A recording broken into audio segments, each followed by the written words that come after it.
नमस्कार, आप देख रहे हैं डीएस पर। मैं हूं आपके साथ अफीसा। ईवीएम को लेकर एक बार फिर सुर्खियां तेज हो चुकी हैं। 99% चार्जिंग के साथ ईवीएम पाई गई, ऐसा मध्य प्रदेश के जो कांग्रेस प्रत्याशी हैं उनका कहना है। ईवीएम को लेकर दिग्विजय सिंह का बयान भी सामने आया। वो कह रहे हैं कि छेड़छाड़ हो सकती है, शंका जता रहे हैं कि जो ईवीएम मशीन जो चिप होती है उसको हैक कर लिया जाता है। लेकिन इस वक्त जो तस्वीर में आपको व्यक्ति दिख रहे हैं, जो एडवोकेट दिख रहे हैं, वो नरेंद्र मिश्रा जी हैं, सुप्रीम कोर्ट के जाने वाले अधिवक्ता हैं। मेरे साथ आज चर्चा करने वाले हैं, क्योंकि ईवीएम मशीन को लेकर और जो चुनाव आयोग को लेकर जो तमाम लोगों ने कंप्लेंट करी है चुनावी प्रक्रिया के दौरान, उसको लेकर इन दिनों सुर्खियों में मिश्रा जी बने हुए हैं। बहुत बहुत स्वागत है सर आपका। एक लंबे समय के बाद हम आपसे जुड़ रहे हैं और मुद्दा जो है वो ईवीएम है। ईवीएम में कैसा मुद्दा जो लगातार सुर्खियों में बना रहा और हर बार चुनाव के नतीजों के बाद चर्चाओं में आ जाता है। लेकिन उससे पहले जो एक खबर सामने आ रही है, जो एक और एंगल सामने आ रहा है कि 99% चार्जिंग के साथ ईवीएम मशीन मिली है तमाम प्रत्याशियों को, इसको आप कैसे देख रहे हैं? आपके माध्यम से मैं पूरे दर्शकों को नमस्ते करता हूँ। देखिए, ईवीएम का मामला भी जुड़ा है, इसके साथ में कंप्लेंट्स जो आई हैं, कंप्लेंट्स के अंदर में ही ईवीएम का भी मामला आया है।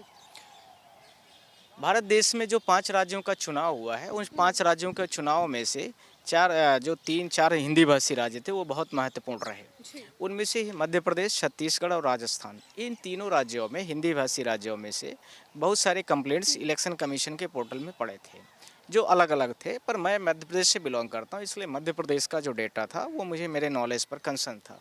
15,000 complaints already pending before the chief election of portals first through उसका कुछ पोर्टल्स का नंबर है, कुछ उसके माध्यम से था, कुछ फिजिकली भी रहे। अब उनमें से जो एप्लीकेशन कंप्लेंट्स यानी वोटर्स, ध्यान रखना, और कैंडिडेट भी हो सकते हैं जो चुनाव कंटेस्ट कर रहे हैं। अब वैसे तो चुनाव के नियमों के आधार पर यदि कहीं पर कोई गड़बड़ी पाई जाती है, दोबारा चुनाव कराए जाने चाहिए। बड़ी सिंपल सी बात है। यदि किसी को वोटिंग नहीं करने दिया गया तो उसको वोट डलवाना चाहिए।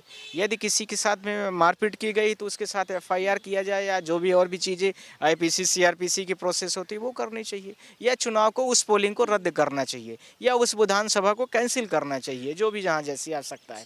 पर ऐसा तो कुछ हुआ नहीं, कंप्लेंट तो पेंडिंग पड़ी रही। और इन्होंने क्या किया, कंप्लेंट्स को, जितने भी कंप्लेंट्स से उनको डाइवर्ट करना शुरू कर दिया।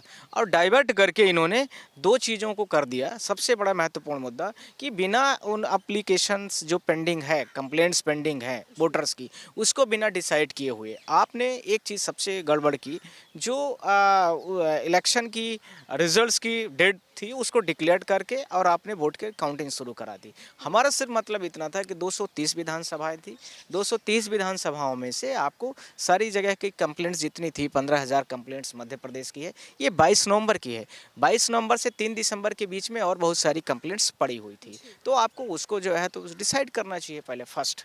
सेकेंड, मैंने यह भी बोला कि हो सकता है कि वो पोलिंगों की गड़बड़ियों को लेकर के रही, तो आप वहाँ दोबारा चुनाव कराइए।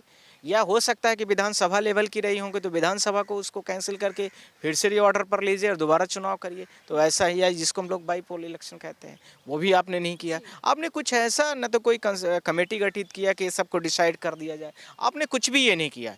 आपको अफरा तफरी में एक चीज़ लग रही थी कि हमें तुरंत ही चुनाव का रिजल्ट पास करना है और एक तरफा रिजल्ट देना है। आप लोगों ने देखा होगा फिजिकल जो वोटिंग थी, यानी बैलेट पेपर्स पर, उसमें कांग्रेस या जो भी और बहुत सारी पार्टीज रही होंगी, अपोजिट पार्टी, उनको बहुत बहुत बहुमत मिला है। इसका मतलब यह साफ था कि कांग्रेस या जो भी और दल थे वहाँ पर, क्षेत्रीय दल रहे होंगे या नेशनल दल रहे होंगे, उनको बहुत वोटिंग दी गई है। बीजेपी को न के बराबर दी गई थी, एक आप लोगों ने देखा होगा। इससे अभिप्राय साबित था कि ईवीएम में भी वोटिंग ऐसे ही कराई गई होगी। ये एक जनरल एनालिसिस है।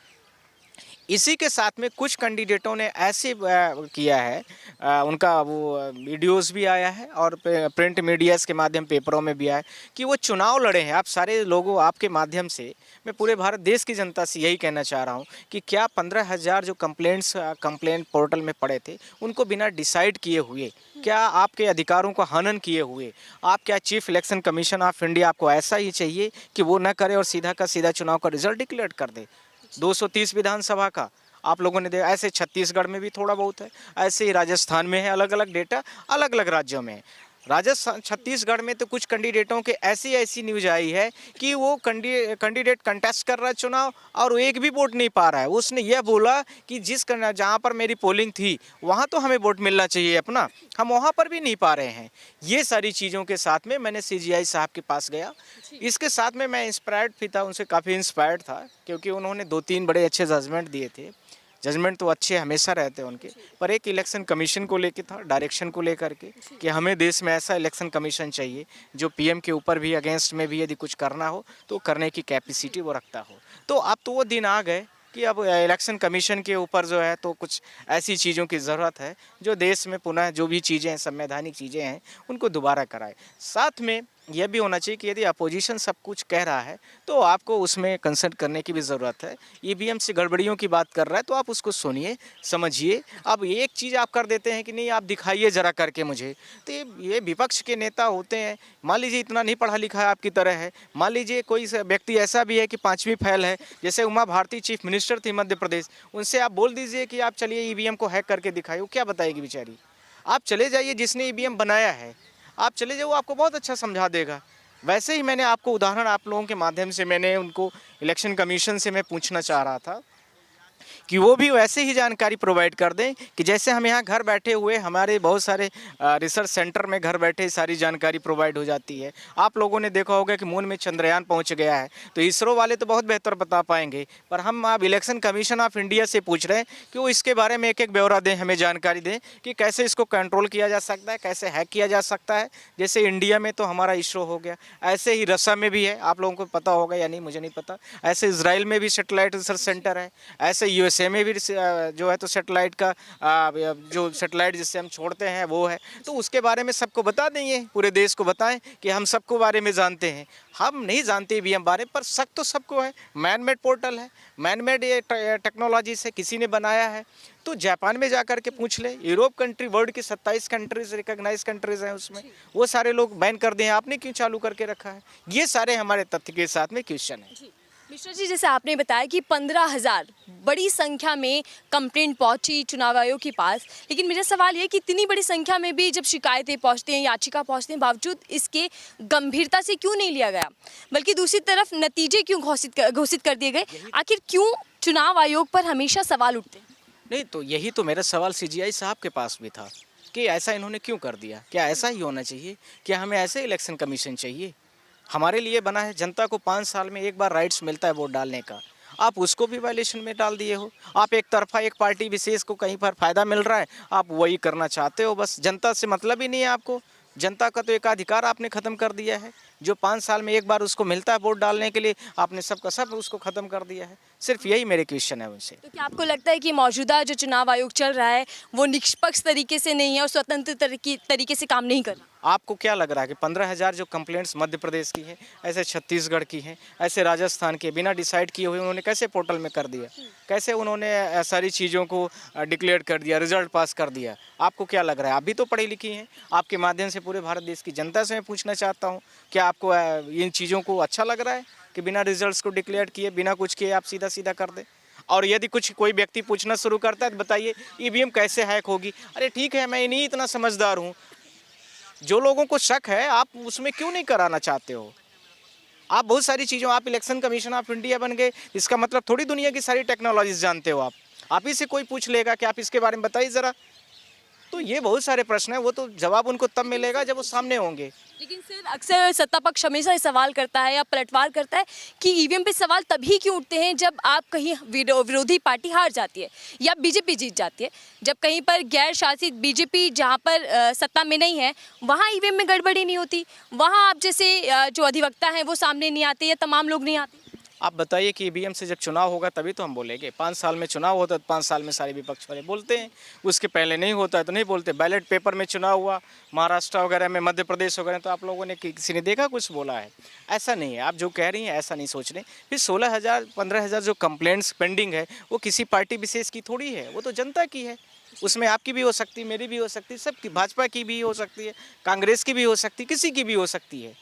मैं तो उसके लिए बोल रहा हूँ, ये पार्टी विशेष आप क्यों लगा रही हैं?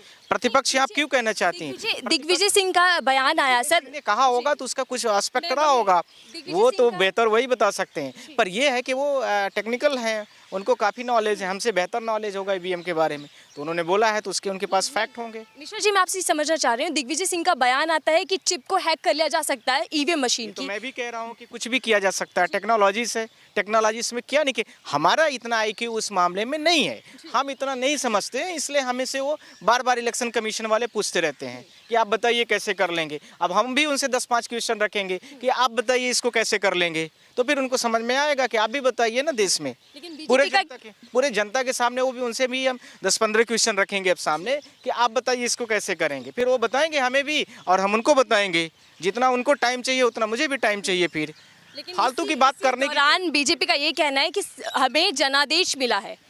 जनादेश क्या मिला है वो भी जानते हैं और इलेक्शन कमीशन ऑफ इंडिया भी जानती है। इससे ज़्यादा आप सुप्रीम कोर्ट पर आप अभी विश्वास रखिए, चुनाव का रिजल्ट जो भी होगा, पिटीशन जो भी है उसके आने दीजिए, उसके बाद हम बात करेंगे। आखिरी छोटा सवाल, क्या आप चाहते हैं कि ईवीएम मशीन हटकर बैलेट पेपर से चुनाव होना चाहिए? क्या आपकी मांग ये होगी? बिल्कुल नहीं, मैं तो ये कहूँगा जिस भी टेक्नोलॉजीज को हैक नहीं किया जा सके, चाहे वो मैनुअल हो सकती है, चाहे वो फिजिकल हो सकती है, और कुछ भी हो सकता है, इलेक्ट्रॉनिक मोड भी हो सकता है, पर अभी करंट में फिजिकल मोड पर बैलेट पेपर से चुनाव कराना काफ़ी आसान है और उसमें हर लोग बड़े आसानी से कर लेते हैं। उसमें टेम्परिंग होने के चांसेस न के बराबर होते हैं, तो इसलिए ये सारी चीज़ें होती हैं।